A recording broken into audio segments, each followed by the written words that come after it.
Alright guys, here we are from EICMA 2019, and I think I wanted to upload this straight away because I think this is one of the bikes of the show, if not the bike of the show for me. It's the Aprilia RS660, which they unveiled at lunchtime today. They've been teasing it, and they did a concept actually last year for this bike at the show.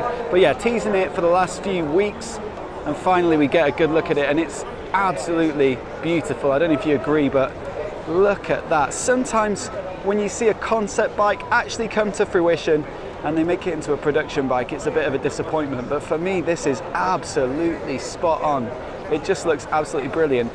So what they've done with this bike is taken essentially the back half of the V4 platform of theirs and chopped it off. So you've got a parallel twin with the cylinders sort of in here somewhere, with a 270-degree firing order, so it should sound pretty nice as well. But what that does mean is it's much narrower here, and also there's less heat. V4s can get a bit warm under the saddle, but it's also nice and light as well. So 169 kilograms dry, and they said they've tried to build a bike essentially with a good power to weight ratio. Part of that will be the motor being a stressed member as well. You can see here actually the frame bolting onto the motor, swing arm bolting onto the back of the motor somewhere there as well. So you get 100 horsepower from that parallel twin. Doesn't sound like a lot, but personally, this is why it's such a great launch for me and a bike that I'm really excited to cover, because there's so many 200 plus horsepower sports bikes at the moment, especially at this show with the ZH2 Street Fighter V4. But I actually think that on this bike, it's more realistic that you're going to be able to give it a good flogging on the road.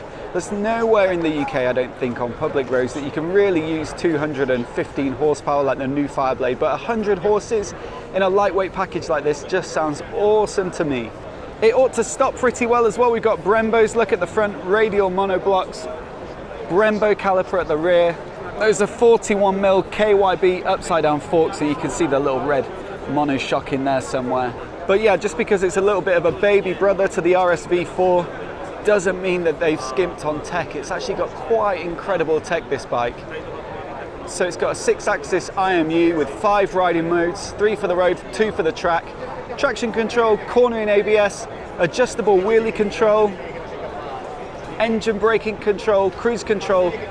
And if this bloke moved his leg, you'd just about, well, you can see it, the up and down quick shifter, which comes as standard. It's also got automatic headlights. It's got an ambient light sensor. The indicators are integrated into the DRLs there, and it actually has active cornering lights as well, so that'll follow the corner around so that you get good visibility. Look at that, they've done a lovely job on the tail as well. Shame they couldn't integrate these indicators somewhere, but I think they need to be a certain width apart to be legal. But I love that tail light. It's got an asymmetrical swing arm. I like this finish. It looks a little bit like carbon, but it's not, and they've used it on the subframe as well. And just up there you can make out the TFT display, which has their infotainment system as well.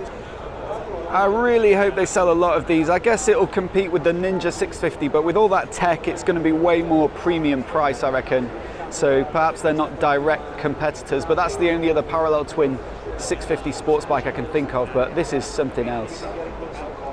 Love that color scheme, love the bodywork. Honestly, in the flesh it just looks absolutely awesome. A couple more cool things to show you on the Aprilia stand. So although that bike is a reality, here's a concept look for a Tuono 660. So that'll be based on that bike, but more like semi-fared. I think the RS is also available in a color scheme similar to this as well, so kind of red and black. But that's a nice little concept. I love those red wheels. And obviously as a naked, you get the more upright handlebars, semi-naked anyway, and a smaller screen at the front. You can actually get a bit closer here, so I assume that this Brembo master cylinder is present on the other bike as well. But if sports bikes are not your thing, come and have a look at this steaming box, because have a look in there. Chunky front tyre, spokes. You can see the same in the back here, laced onto the edges, so it must be tubeless. I reckon this is a concept bike, and if you take a peek in there, it's the same 660 motor. So adventure bike fans will be very excited about that indeed. A little peek of the DRL in there, can't quite make it out, but Yeah, that looks like a bike that would go head to head with perhaps the Yamaha Tenere 700. You can kind of see the tail light in there as well. Not much of it.